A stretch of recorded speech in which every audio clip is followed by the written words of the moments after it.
أعوذ بالله من الشيطان الرجيم. بسم الله الرحمن الرحيم.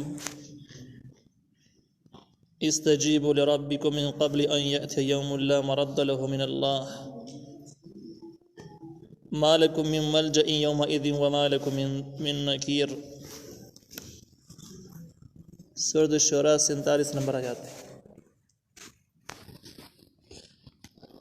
دی 47 نمبر آیات کی او خلقو د پاره دعوت ذکر کی عام دعوت چې کوم د الله تعالی د دین او د شریعت نه باغیان دي.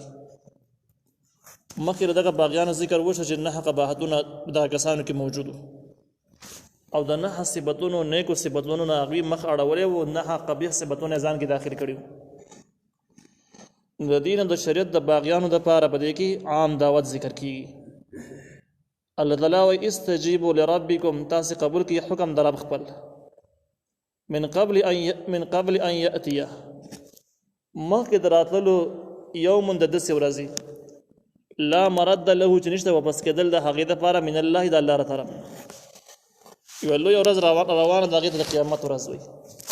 په هغې کې به تاسو د ټولو خپلو اعمالو حساب به تاسو پیش کوئ. هغه ورځ واپس کېږي نه چې راغله نو بیا راغلي د هغې راتلو نه مخکې تاسو د الله تعالی دین او شریعت قبول کړئ.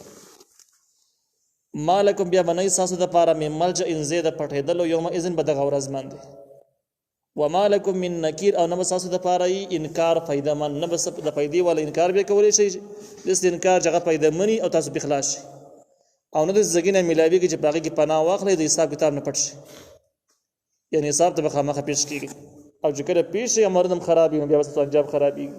هغې نه مخکې دین قبول کړئ.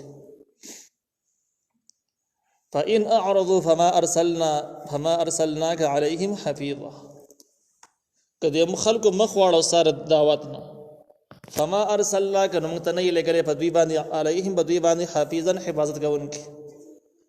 دا تسلي د نبي علیه السلام دپاره چې ستا د بیا دعوت باوجود که دا خلک په خپل جهالت او ضد باندې ټینګ شي او دین نه قبلوي نو ته به دوی باندې حفاظت کوونکی نه یې چې دا به خامخا جنت ته رسې او ته ذمهوار یې، ته ذمهوار نه یې. ان علیک نشتر بتا باندې الا البلاغ مگر خالص رسول استاذ موارد دین رسول تا ورسو اخو چې خلق نه مني خپل نقصان دي. وان اذا اذقنا الانسان منا رحمه، او یقینا موږ هر کله چې وسکو په انسان باندې د خپل طرف نه رحمت یو خیر ورته ورسو فرح بها، نو د تکبر کې د هغې په وجه باندې فرح هغې تکبر هغې خوشحالۍ ته ویل کېږي چې هغه خوشحالي مناوهل بغیر غیر شرعي انداز باندې، لکه چې کله سړی خوشحاله وي نو په ګډا باندې لاس پورې کړي، په سندرو لاس پورې کړي، نور ناجایز طریقو ته لاس واچوي، لکه عام د دې زمانې د جهالت چې کوم څومره خوشحالیانې دي هم په دغه انداز باندې دي. نو فرح غیر شرعي طریقه باندې خوشحالۍ اظهار کول دا فرح ده او ناجایز دي. عام اصطلاحاتو کې د تکبر ویلی شي، لوی ویلی شي چې کومه ناجایز دي. اوس هغه انسانان چې کوم د دین نه باغیان دي، د باغی انسانانو دو حالات ذکر کیږي او د بغاوت دو وجه ذکر کیږي. الله تعالی وایي دا خلک چې دین نه باغیان شوي دي نو دي وجوهات دا دي چې کله موږ دې ته رحمت ورسو یعنی نعمت ولا ورکو، خوشحالي ولا ورکو، فرح بها، دا مناوهي دا خوشحالي بغیر شرعي طریقه باندې. او ان تصيبهم کورسیږي دوی ته سیئه تنګستیا یو نقصان تر ورسیږي، بیماری، غربت، بل څه شي بما قدمت ایدیهم بسبب د هغه چې وړاندې کړي د لاسونو د دوی. تنګستیا او مصیبت چې راځي نو دا هم برنقه نه راځي، د خپلو عملونو نتیجه کې راځي، دا به هم د ګناهونو سفارای چې دا بد حال پې راشي نو بیا به دغه وخت فإن الانسان کفور، یقینا انسان ناشکر وي. نو چې کله مالداره کېږي تکبر کوي او چې کله غریب کېږي نو بیا مایوسۍ ناشکر وي. په دواړو حالاتو کې بېدي نه، دا مطلب یې شو چې که مالدار و نو بیا بغاوت یې پورته لاړ شي تکبر په وجه باندې، او که دا غریب شي نو بیا د غربت کې بېدیني نوره سه یوازې د ناشکرۍ په وجه باندې چې بس الله تعالی ما ساسې مخره کوي، اوس راشه د دین دشمن شي او جسم مخې درځي نه کوي. نو دا د باغي انسان دوه حالات شو چې مالداري هم خطرناکه، غربت هم خطرناک، هر حیثیت باندې دا خلک خراب دي، بد عمله دي، ګمراه دي، اصلاح کولی مشکل دي. لله ملک السماوات والارض، خاص الله تعالی د باره بادشاہي د اسمانونو د ځمکې ده. دې ته توحید په تصرفات ویل کېږي یا توحید فی الاختیارات. او هغه اختیارات چې کوم کلی اختیارات مکمل اختیارات دي. نو الله تعالی فرمایي چې لله خاص الله تبارک ملک السماوات بادشاہی د اسمانونو دا ول ارض رزمکه دا یعنی زمکه د اسمانونو ټول اختیارات خالص د الله سره د بل چا سره نشته. یخلقو د الله تعالی پیدا کوي ما هغه څه یشاو چې غواړي څنګه غواړي هغه طریقه باندې مخلوق را پیدا کوي. یحبو ور کوي لمن یشاو چاتم چې غواړي اناثن لونه چاله جو غواړي خالص لونه ولا ورکی ويحبو او ور کوي لمن یشاو چالم چې غواړي الذکور زامن چاله خالص زامن ورکی او یزوجهم ذکرانا و اناثا یا دو قسم ورکی دوی ته زامن هم او لونه هم ځنې خلکو زامن او لونه دواړه ويجعل او ګرځي من یشاو چالم چې غواړي اقیما شانډي ځنې خلکو بيخي سره بچی نه دا ټول اختیارات الله تعالی سره دي د الله تعالی نظام دی بده کې د چا کار نشته. نو دې دا مسله معلومه شوه چې اولاد لټولو لپاره او د اولاد په طلب کې په زنانه باندې عیب لګول چې دا سپیره ده داسې د هغه څه دغه په سپک نظر باندې کتل دا انتهایی عیب دی. ځکه دې ځکه کې الله تعالی وایي چې دا زمای اختیار ده چې چاله لونه ورکم چاله زامن ورکم چاله دواړه ورکم چاله د سره ورنکم. نو بده کې د سړی غلطی شته نه بګي د خزي غلطی شته. نو هغه جاهلان چې په دې وجه باندې زنانو سره دښمنیانه کوي در جهالت انتها ده. انه یقینا د الله علیم پویا دی قدیر قدرت والا دی. نو دغه ټول اختیارات د الله تعالی سره بل چا سره نشته. نو په دې وجه باندې حکم منل خالص د الله په کار دی. وما كان لبشر او نشتر د هیڅ انسان د لپاره ان یکلمه الله چې خبري ور سره وکي الله تعالی الا وحیا بغیر د وحینا په وحی په ذریعہ باندې خبري کیږي لیکن برای راست خبري نشته او من وراء حجاب یا شاطر پردینا او یرسل رسولا یا ورته راولېږي یو استاد چې فرشتہ ده جبرائیل السلام ته راولېږي فیوحي نو تا ورته وحی وکي باذن په حکم د الله تعالی باندې ما د هغه څه یشاو چې الله غواړي انه یقینا د الله علیم علی چت حکیم حکمت والا دی. دا آیات چې کوم د يهودانو په اعتراض په جواب کې نازل شو. يهوديان رااله نبی عليه السلام نه تاسو کو اصل کې هغه د بانو لارې لټولې چې په اسلام بس او په نبی عليه السلام سره طریقه باندې سوالات جوړ کی خلک بدګمانه کی. نبی عليه السلام ته ویل چې تاسو کله وحی کیږي ته د الله یې په خپل باندې نبی عليه السلام ویل نازي خود سره نه ما ته جبرائیل السلام راشي کله بزره کې می خبر داسې الله تعالی واچي او په خپل مسترګو ملي دلې نه دی ورته ویل نو ښا چې ته نه دلې دلې نو ورم ته ایمان نه راوړو. موږ په موسی علیه السلام باندې ایمان راوړل. موسی علیه السلام خو دې پیغمبر و چې الله تعالی په خپل لیدو او خبر به وسکولي دروغ ویل. حالانکه موسی علیه السلام هم الله تعالی د سره لیدل نه په دنیا کې لیدل نه ممکن هم نه رچوي. نور ځکه چې دغه مضمونونه زې په زې صبراج سره تیر شوی دي چې په دې دنیاوي سترګو باندې په دې دنیا کې څوک الله لیدل نشي ورې نشي لیدل ځکه په دې سترګو کې هغه صلاحیت قدرت نشته چې انسان ویني انسان الله ویني د سره لیدل نشي. پاتې شو دا خبره چې قیامت کې نو قیامت کې د اهل سنت والجماعت اجماع ده په دې باندې چې الله بیني خصن بیني الله به ورته قوت او صلاحیت ورکړي چې الله بیني او دا متواتر روایتونه ثابت دي.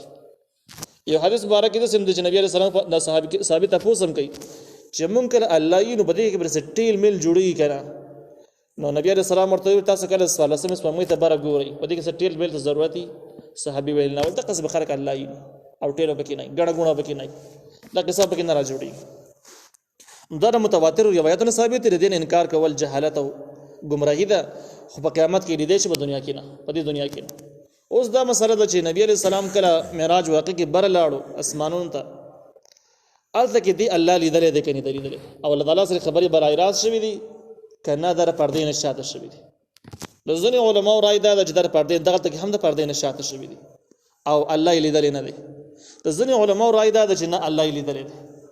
اوس څوک چې الله یې لیدل دي هغه د ځکه کې هغه کاوی ته دا ویل شي چې په دې سترګو خو نه لیدل کېږي په دنیا کې نو هغه وایي په دنیا کې خو موږ نه دی ویلي دا خو د اسمانونو بره بل نظام دا نظام خو نه بل نظام آسماني نظام جدا نظام دی دا جدا نظام دی موږ په دنیا کې نشي لیدل په دې دنیا کې بره اسمانونو کې په عرش سره خو لیدل شي نو بده کې دې قطعي حکم څوک نشي لګولای چې سره لیدل نه دا څوک نشي ویل او دا هم څوک یقیني نشي ویل چې خامخې لیدل دي.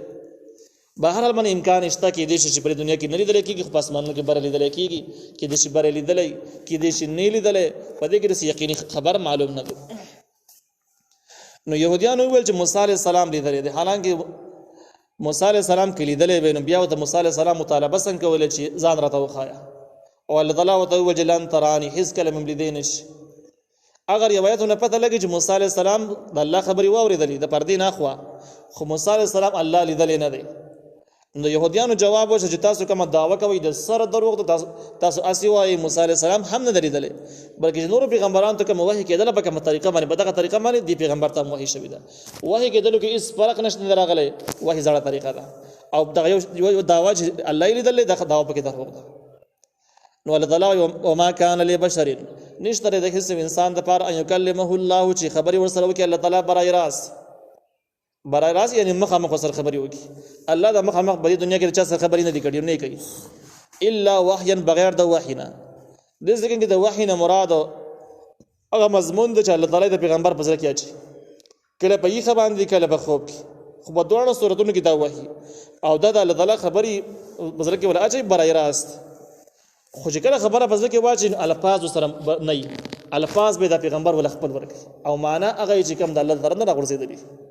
لکه مثال په تور باندې یو پښتون سړی خوب ویني نو پښتو کې قصه کوي، او چې پنجابي ویني نو په پنجابي کې بیا خوب بیان چې ماده سي خوب لیدل دي. اوس د الفاظ د خپل استعمالي او کوم څه چې ولیدل کوم څه چې واوریدل هغه چې کوم دینو هغه جدا مضمونو. نو دغه کوم القاء الخير بالقلب دغه چې نبی چې کوم راضي د نبی برلکه چې کوم خبر الله تعالی اچي نو هغه مضمون به الله واچي الفاظ ول د خپل استعمال کینو معنی دا وحي لفظا دا وحي نه، الفاظ د خپل استعمال کړي. په دې وجه موږ وایو قران واحد حدیث واحد هو، قران لفظا معنا دواړه واحده، حدیث دې نو لفظا وحي نه ده او معنا واحده، مفهوم د واحد الفاظ د نبی عليه السلام دي.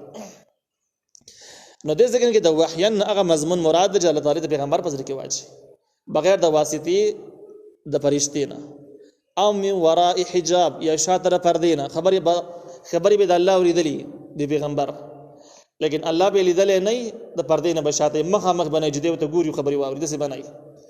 او يرسل رسولا یا راولېږي یو فرشتہ، راولېږي یو استاد یعنی فرشتہ، فیوحي نو دغه وته وحي وکي باذنه په حکم د الله تعالی باندې. فرشتہ راځي د الله پیغام راوړي او پیغمبر ته واوري. به د فرشتہ چې راځي د پیغام اوري نه د دې هم دوه صورتونه دي کوم چې ترمذی شریف د روایت نه معلومیږي. شکل د فرشتہ راشي او پیغام اوري نو کله په خپل اصلي شکل کې راشي او په اصلي شکل کې د خپل پیغمبر ته واوري، کله او کله د انساني شکل کې راځي. انسان شکل اختیار کې د انسان تخبر غونډه کې اندازي او بیا راشي پیغام واوري. نو دا درې قسمونه چې کوم قرآن ذکر کړی دي او بیا د اخیرنه قسم په دوه قسم باندې دی، نو په طریقه باندې دی نه څلور قسمونه جوړیږي باذن په حکم د الله تعالی باندې.